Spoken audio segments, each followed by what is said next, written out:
Hello everyone, welcome to the channel stock desk. आज मैं इस वीडियो में बताऊंगा कि इन्वेस्टमेंट पे इन्फ्लेशन बीटिंग रिटर्न पाने का एक और तरीका क्या है। मैंने पिछले कई सारे वीडियो में बताया था कि हम इन्वेस्टमेंट कहाँ कहाँ और कैसे कर सकते हैं। तो मैंने म्यूचुअल फंड के बारे में बताया था, जहाँ पे आपको इन्फ्लेशन बीटिंग रिटर्न मिलता है। आप इन्वेस्ट करते हैं तो आपको लंबे समय में एक अच्छा रिटर्न मिलता है, हैंडसम रिटर्न मिलता है। और दूसरा तरीका है कि आप इक्विटी में इन्वेस्ट करें, जैसे स्टॉक मार्केट में। अगर आप स्टॉक मार्केट की जानकारी रखते हैं, जहाँ पे आपको कंपनीज के बारे में पता होती हैं, कौन सी कंपनीज अच्छी है, कौन अच्छा परफॉर्म कर सकती है, किनका बिजनेस मॉडल मुझे सूट कर रहा है, तो वहाँ पे आप उस कंपनी में इन्वेस्ट कर सकते हैं। तो उसको हम लोग बोलते हैं स्टॉक मार्केट। स्टॉक मार्केट में इन्वेस्टमेंट करना, जहाँ पे कि हमें रिटर्न बहुत ही अच्छा मिल जाता है। तो इसमें मैं ये बताना चाहूँगा कि इसको इक्विटी बोलते हैं। तो इक्विटी में जब हम इन्वेस्ट करते हैं तो यहाँ पे हमारा कैपिटल मल्टीफोल्ड हो जाता है। मीन्स कि आप कैपिटल को, आपका सपोज कीजिए 1 लाख का आपने इन्वेस्ट किया है, तो उसको आप 2 लाख 3 लाख, काफ़ी ज़्यादा कैपिटल आपका मल्टीप्लाई हो जाता है। बहुत ही अच्छा रिटर्न उस पर मिल सकता है। और ये ऐसा भी प्लेस है जहाँ पे आपका कैपिटल ज़ीरो भी हो सकता है। तो अगर आप थोड़ा सा स्किल इसमें डेवलप करते हैं, आपको जानकारी होती है स्टॉक मार्केट की, कंपनीज के बारे में आप अगर स्टडी करते हैं, तो आप अपने मनी को बहुत ही अच्छे तरीके से ग्रो कर पाएंगे। और अगर आपने लापरवाही की यहाँ पे, तो आपका इन्वेस्ट किया हुआ कैपिटल भी जा सकता है। तो इसी के बारे में मैं बताना चाहूँगा कि हम इसमें इन्वेस्ट करने से पहले हम इसमें कैसे इन्वेस्ट करते हैं, होता क्या है, ये इक्विटी होता क्या है, स्टॉक मार्केट होता क्या है। तो इसके बारे में हम लोग यहाँ पे डिस्कस करेंगे। ओके, तो अब इसको स्टॉक मार्केट को कैसे समझेंगे, देखिए। जैसे बिग बाज़ार का नाम सबने सुना है। ओके, बिग बाज़ार।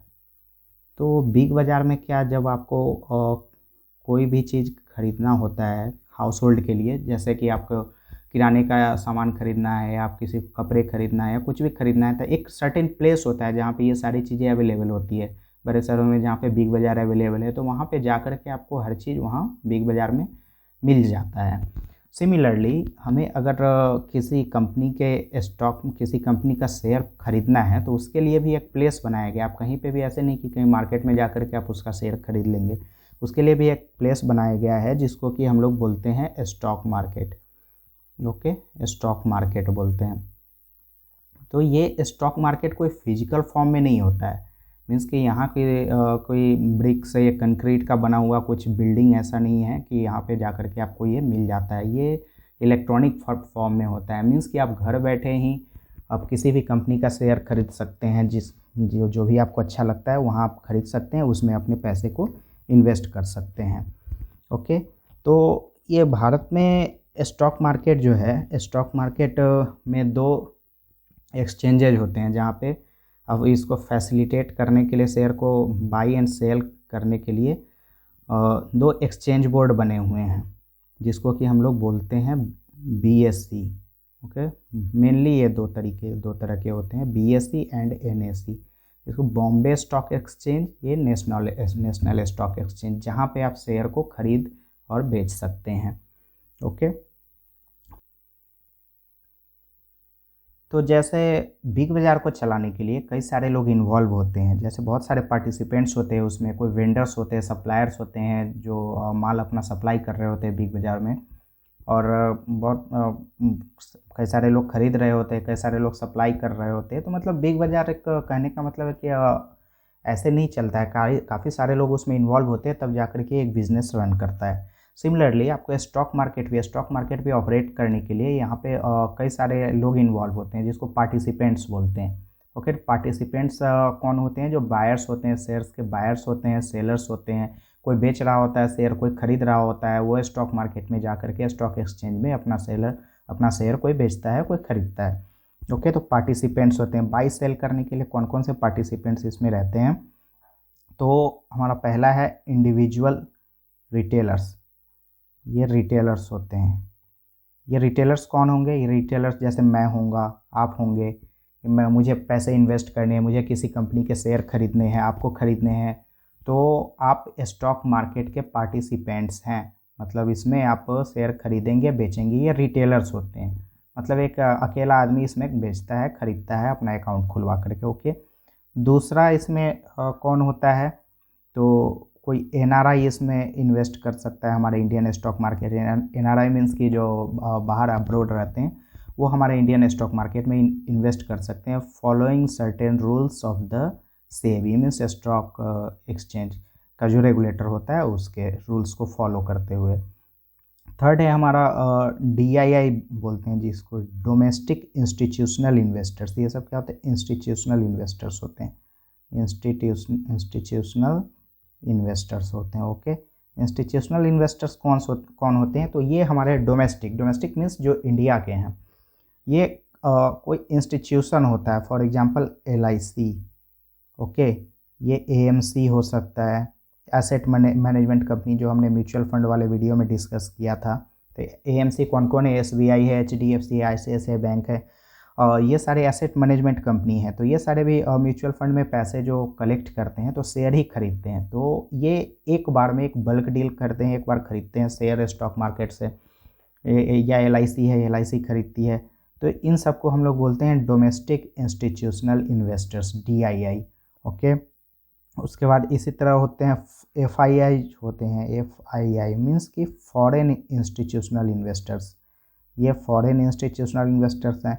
इसी तरह के बड़े बड़े फर्म हैं जो कि हमारे इंडियन मार्केट में शेयर्स को बाई करते हैं, खरीदते हैं। हेज फंड्स होते हैं, ये सारे लोग हमारे यहाँ पे शेयर को बाई करते हैं, बेचते हैं। ओके, तो इससे स्टॉक मार्केट चलता है, क्योंकि जहाँ पे कोई बायर होगा, कोई सेलर होगा, तभी स्टॉक मार्केट आगे चलेगा। तो ये सारे हमारे स्टॉक मार्केट के पार्टिसिपेंट्स हैं। ओके, और उसके बाद आता है कि रेगुलेटर। अब स्टॉक मार्केट को चलाने वाला कोई तो होना चाहिए। सपोज कीजिए यहाँ कोई करप्शन करता है, कोई किसी का पैसा लेकर के भाग जाता है, कुछ भी करेगा, तो इसको रेगुलेट करने के लिए, रूल्स बनाने के लिए, शेयर मार्केट को कैसे ऑपरेट करना है, इसको रूल्स, इसका जो रूल्स बनाता है उसको रेगुलेटर है इसका, वो सेबी है। मीन्स कि the security and exchange board of India. SEBI का मतलब क्या होता है, security and exchange board of India, security and exchange board of India. Okay, ये सेबी है। तो ये इंश्योर करता है कि जो इन्वेस्टर है, तो इसका काम क्या, to protect the interest of investors.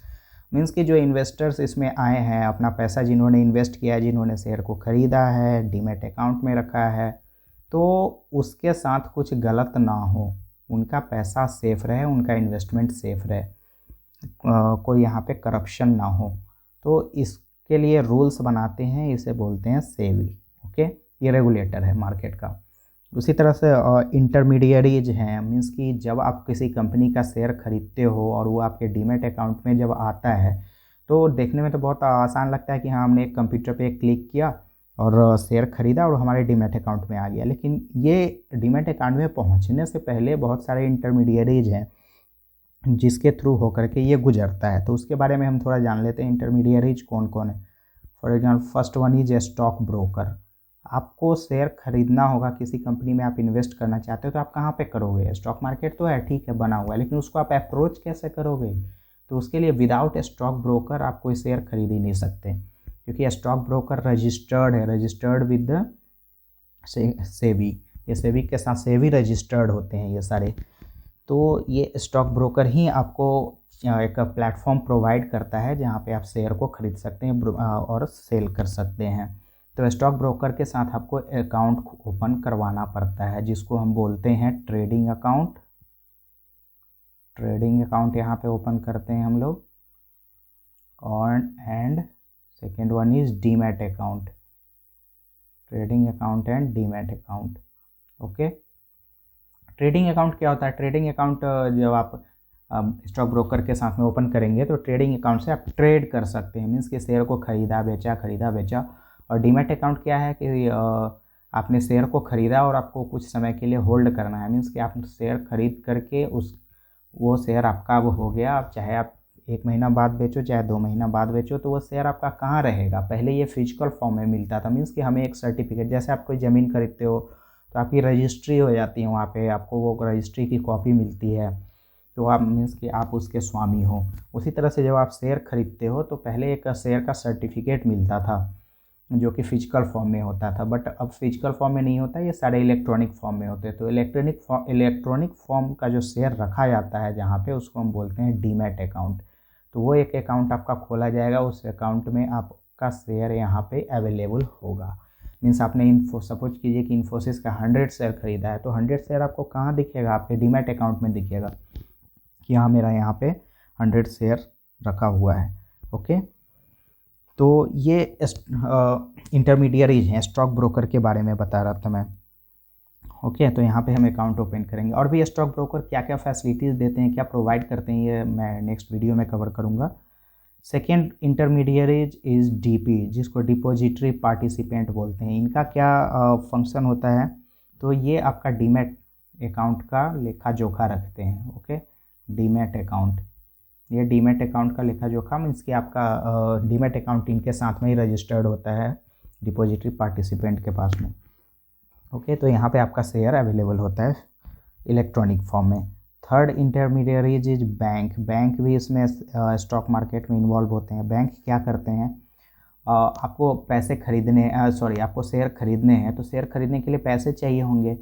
तो जब आप स्टॉक ब्रोकर के साथ में अगर trading account, demat account open करते हैं, तो ये बैंक आपका लिंक हो जाता है। यहाँ पे आपका जो सेविंग अकाउंट हो, सैलरी अकाउंट जो भी अकाउंट है, वो यहाँ पे लिंक हो जाता है।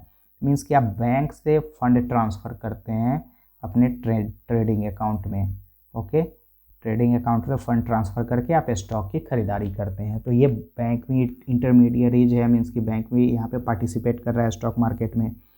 उसके बाद क्या होता है कि NSCCL, ये क्या है, क्लियरिंग कॉरपोरेशन है, national security clearing corporation of national security clearing corporation limited of India. Okay, तो ये सब्सिडियरी होते हैं। ये किसके सब्सिडियरी हैं, ये सब्सिडियरी हैं। ओके, सब्सिडियरी किसके हैं ये, तो ये NSE, नेशनल स्टॉक एक्सचेंज के सब्सिडियरी हैं। इनका क्या काम होता है, इनका काम होता है कि जब आप शेयर खरीदते हैं, तो ये क्लियरिंग कॉरपोरेशन है, मीन्स कि ट्रांजैक्शंस को क्लियर करते हैं। हाँ, किसने शेयर खरीदा है तो इसका फ़ंड आया या नहीं आया, जिसने बेचा है उसका फ़ंड दूसरे को मिला या नहीं मिला। तो ये सारे NSCCL का काम होता है। ओके, तो ये अब इंटरमीडियरीज के बारे में समझ गए। तो इसलिए स्टॉक मार्केट में यही है कि इसमें कौन कौन से पार्टिसिपेंट्स हैं, इंटरमीडियरीज हैं, रेगुलेटर कौन है, रेगुलेटर चलाने वाला इसको कौन है। तो यहाँ पे हम शेयर की खरीद बिक्री कर सकते हैं। अब मैं नेक्स्ट वीडियो में बताऊंगा कि हम स्टॉक ब्रोकर के साथ में कैसे अकाउंट ओपन करते हैं, और स्टॉक ब्रोकर, कौन सा स्टॉक ब्रोकर अच्छा होता है, क्या स्टॉक ब्रोकर सेलेक्ट करने से पहले हमें क्या क्या चीज़ देखना चाहिए, और इन्वेस्टमेंट करने से पहले हमें स्टॉक में किसी कंपनी का शेयर खरीदने से पहले हमें उस कंपनी के बारे में क्या क्या चीज़, अपना स्किल कैसे डेवलप करना है, उस कंपनी का बिजनेस मॉडल को कैसे समझना है, अब मैं कि इन्वेस्टर हूँ या मैं एक ट्रेडर हूँ, वो चीज़ मैं कैसे जानूँ। तो इसके बारे में मैं एक नेक्स्ट वीडियो